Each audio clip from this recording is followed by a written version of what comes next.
بسم اللہ الرحمن الرحیم۔ جس کا دل صاف ہوگا اس انسان کی 5 نشانیاں۔ ایسے ہی سچے واقعات کے لیے ہمارے چینل کو سبسکرائب کریں اور واقعہ مکمل سنیں۔ صاف دل انسان کی 5 نشانیاں کون کون سی ہیں اور ہمارے پیارے حضور نبی کریم صلی اللہ علیہ وسلم نے اچھے انسان کی کون کون سی نشانیاں بیان فرمائی ہیں، اور ساتھ ہی ساتھ برے انسان کی کون کون سی نشانیاں بیان فرمائی ہیں۔ سب سے پہلے بات کرتے ہیں صاف دل انسان کی 5 نشانیاں کون کون سی ہیں۔ ماہرین نفسیات کے مطابق صاف دل انسان میں یہ 5 نشانیاں پائی جاتی ہیں۔ نمبر 1، بہت جلد جذباتی ہو جائے گا، یعنی جب اس کے سامنے کوئی غلط بات کی جائے تو اس بات سے قطعات نظر کے آگے کون بیٹھا ہے یا اس کے جذباتی پن میں کیا کیا نقصانات ہو سکتے ہیں، وہ کھل کر اپنی سچائی کا اظہار کرے گا اور اس مقصد کے لیے جذبات کا سہارا لے گا۔ نمبر 2، اس کا غصہ تھوڑی دیر کے لیے ہوگا، یعنی جیسے وہ بہت جلد جذباتی ہو جاتا ہے اور سامنے والے سے لڑ جاتا ہے، ویسے ہی بہت جلد ٹھنڈا بھی ہو جائے گا اور پھر سے بالکل ایسے ہی ہو جاتا ہے کہ جیسے کچھ ہوا ہی نہیں۔ نمبر 3، ماہرین نفسیات کہتے ہیں کہ ایسا شخص نہایت احساسات طبیعت کا مالک ہوتا ہے اور لوگوں کو تلخ رویے اسے بہت تکلیف دیتے ہیں، یعنی ایک صاف دل انسان جب کسی کا تلخ رویہ دیکھتا ہے تو اندر سے ٹوٹ جاتا ہے۔ نمبر 4، وہ ہر رشتے کو دماغ کی بجائے اپنے دل سے نبھائے گا، یعنی اس کے ساتھ تعلق نبھائے گا، دل سے نبھائے گا، پورے کا پورا اسی کا ہو جائے گا اور ہر دم اس کی خیر اور بھلائی کے لیے بے قرار رہے گا۔ نمبر 5، ماہرین نفسیات کے مطابق ایک اچھے اور صاف دل کے انسان کی 5ویں نشانی یہ ہے کہ ایسا شخص کبھی کسی کے دل میں اپنے لیے خلوص اور وہ محبت نہیں جگا پائے گا جو وہ دوسروں کے لیے محسوس کرتا ہے، جبکہ اس کے برعکس چالاک، ہوشیار، مکار اور چاپلوس قسم کے لوگ سب کے پیارے ہوتے ہیں۔ یہ وہ 5 نشانیاں ہیں جو ایک صاف دل انسان کے لیے ماہر نفسیات بتاتے ہیں۔ آئیے اب اس کائنات کے سب سے بڑے امام اور پیشوا نبی آخر الزماں حضرت محمد مصطفیٰ صلی اللہ علیہ وسلم کی زبان اقدس سے جانتے ہیں کہ اچھے اور صاف دل انسان کی کیا خوبیاں ہیں۔ امام بخاری نے کتاب الادب المفرد میں لکھا ہے کہ حضرت اسماء فرماتی ہیں کہ ایک دن جناب رسول اللہ صلی اللہ علیہ وسلم نے فرمایا کہ کیا میں تمہیں تمہارے اچھے لوگوں کے بارے میں نہ بتاؤں؟ صحابہ اکرام نے عرض کیا، یا رسول اللہ صلی اللہ علیہ وسلم ضرور آگاہ فرمائیے۔ جناب نبی کریم صلی اللہ علیہ وسلم نے فرمایا، وہ لوگ جنہیں اگر دیکھا جائے تو خدا یاد آ جائے، یعنی جن لوگوں کو دیکھ کر خدا یاد آ جائے وہ تم میں سے اچھے لوگ ہیں۔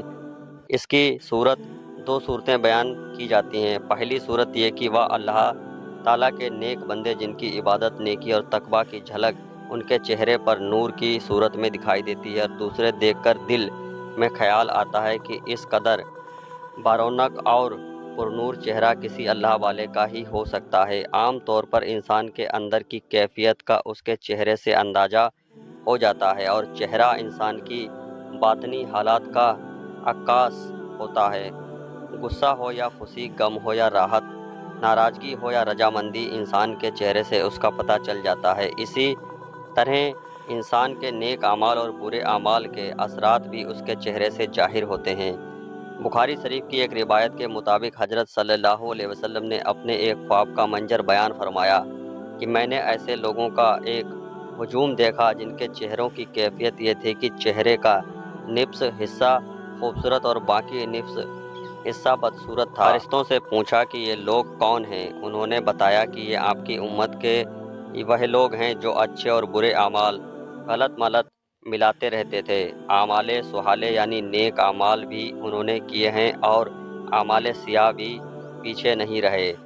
ان کے نیک اعمال ان کے چہروں پر حسن کی صورت میں نظر آ رہے ہیں اور برے اعمال چہرے پر بدصورتی کے طور پر نمایاں ہیں۔ اسی لیے اللہ تبارک و تعالیٰ کے نیک اور مخلص بندوں کے چہروں پر ان کے خلوص اور نیک اعمال کا نور ہوتا ہے، اور ان کے بارونق اور نورانی چہروں کو دیکھ کر خدا کی یاد تازہ ہو جاتی ہے۔ جبکہ دوسری صورت میں اس کا ایک مطلب یہ بھی بیان کیا گیا ہے کہ وہ لوگ جن کے اعمال اور حرکات، ان کا بیٹھنا اٹھنا، لین دین، عبادت، معلومات اور اخلاق و معاملات اللہ تبارک و تعالیٰ اور رسول خدا صلی اللہ علیہ وسلم کے احکامات کے مطابق ہوتے ہیں۔ انہیں دیکھ کر ایک مسلمان کی اصلی زندگی کا نقشہ سامنے آ جاتا ہے اور خدا یاد آتا ہے۔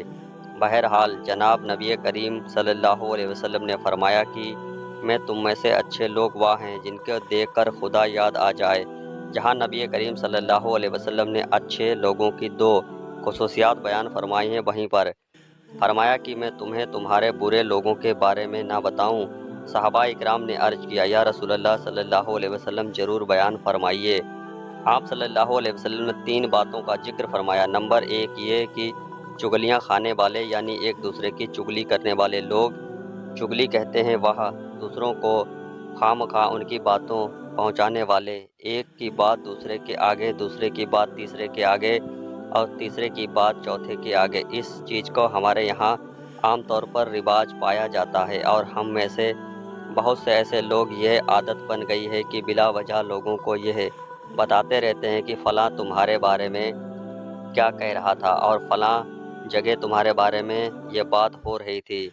بلا ضرورت ایسی باتیں کرنا شرعاً گناہ کبیرہ شمار کیا جاتا ہے، لیکن ہمارے یہاں سرے سے ان کو گناہ کی نہیں سمجھا جاتا۔ حالانکہ یہ باتیں اکثر جھگڑوں کا باعث بنتی ہیں۔ ہمارے معاشرے میں ہونے والے باہمی تنازعات اور جھگڑوں کی اگر وجہ تلاش کی جائے تو اکثر تنازعات کے پس منظر میں کوئی نہ کوئی چغلی کر فرما ہوتی ہے۔ چنانچہ یہ بہت برا عمل ہے اور اسے جناب نبی کریم صلی اللہ علیہ وسلم نے برے لوگوں کی علامت قرار دیا۔ نمبر 2 دوسری بات فرمائی کہ دوستوں کے درمیان فساد ڈالنے والے برے لوگوں میں شمار ہوتے ہیں۔ یہ کہ ایک معاشرتی بیماری ہے کہ چند دوست اکٹھے محبت و اعتماد کے ساتھ آ رہے ہیں اور اگر کوئی آدمی ان کے درمیان غلط فہمیاں ڈال کر ان کی دوستی کو دشمنی میں بدل دیتا ہے تو وہ بہت بری حرکت کا مرتکب ہوتا ہے۔ اسی طرح ایک خاندان محبت اور اعتماد کے ساتھ زندگی بسر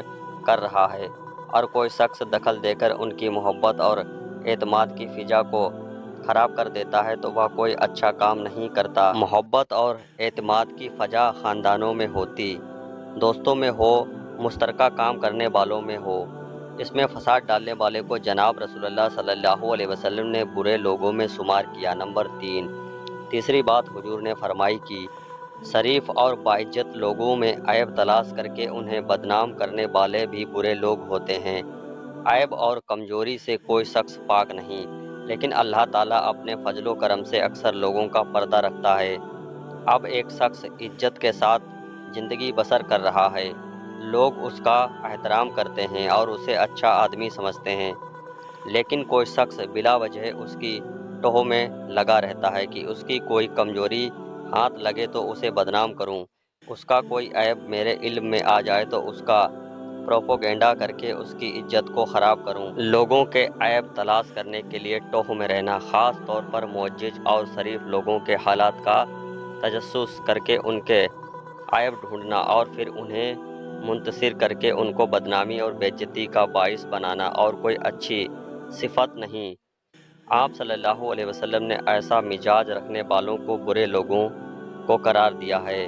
میں اپنے اور اپنے محترم ناظرین سے یہ عرض کرنا چاہتا ہوں کہ یہ تینوں خامیاں آج ہمارے درمیان موجود ہیں اور چونکہ ہم اس کے عادی ہو چکے ہیں اس لیے ہمیں یہ محسوس نہیں ہوتا اور ہم بلا تکلف کی حرکتیں کرتے چلے جاتے ہیں۔ ہمیں جناب نبی کریم صلی اللہ علیہ وسلم کے اس ارشاد گرامی کا بار بار مطالعہ کرنا چاہیے، اس پر غور کرنا چاہیے اور پھر اپنے معلومات اور مزاج و عادت پر بھی نظر ڈال کر اپنی کمزوریوں کو محسوس کرتے ہوئے اصلاح کی کوشش کرنی چاہیے۔